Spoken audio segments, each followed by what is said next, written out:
particularly challenging time when there was a lot of division. The mandates were coming down. And so we wrote this section called the Toronto Star Flashpoint, a collapse of empathy. And I'm just going to read that for you now, and before we wrap up here. Front pages carry symbolic weight. They do not merely report on the mood of a nation, they shape it.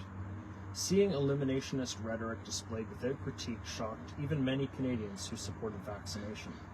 It was a moment when the emotional fever of the country became visible, unfiltered, and unrestrained. It was a moment when frustration crossed into something far darker, the suggestion that certain lives were less deserving of medical care, compassion, dignity, or basic concern. One quote captured the collapse of logic at the heart of the hysteria. If an unvaccinated person catches it from someone who is vaccinated, boo-hoo, too bad.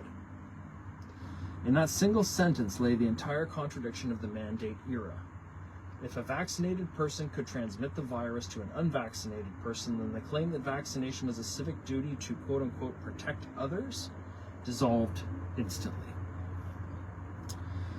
The statement inadvertently admitted that what officials already knew but would not say openly.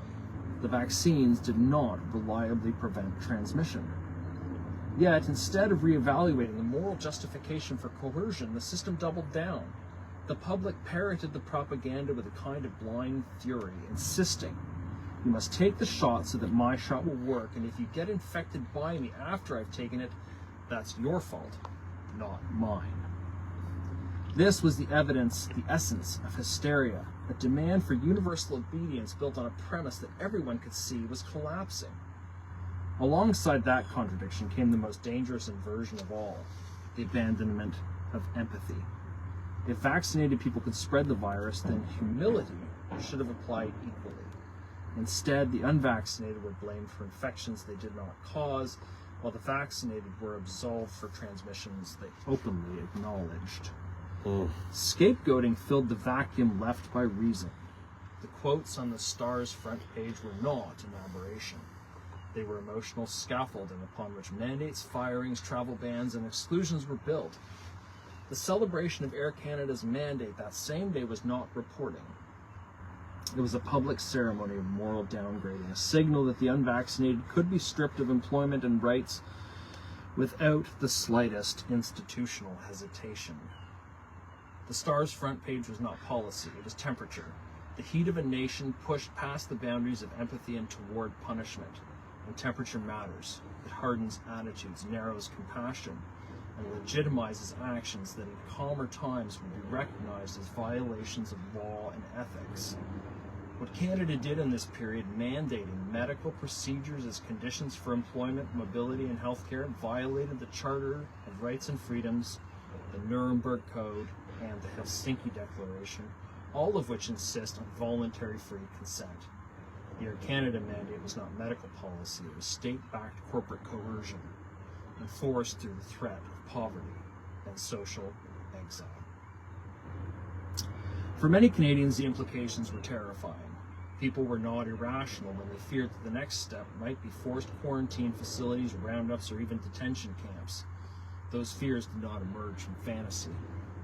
They arose because the emotional groundwork for such abuses was already being laid in public.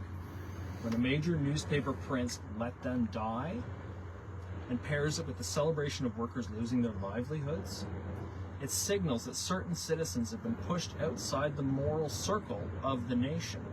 And history teaches that once a society accepts exclusion, far worse ideas can follow.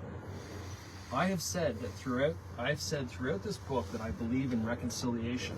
I do. I'm not interested in humiliating leaders or perpetuating cycles of blame, but reconciliation requires the truth be told. And the truth is that what happened during this period was not a misunderstanding.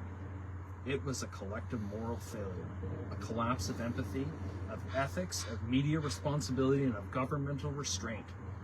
Canada crossed lines which must never be crossed again. So let this stand with absolute clarity. Never again. Never again can this country tolerate the humiliation, othering, or exclusion of a medical minority. Never again can a newspaper normalize hatred towards a segment of the population. Never again can a government or employer use coercion to force medical compliance. Never again can fear override rights or propaganda override reason. Reconciliation is the destination, but being clear about the line this country must not cross again is of paramount importance.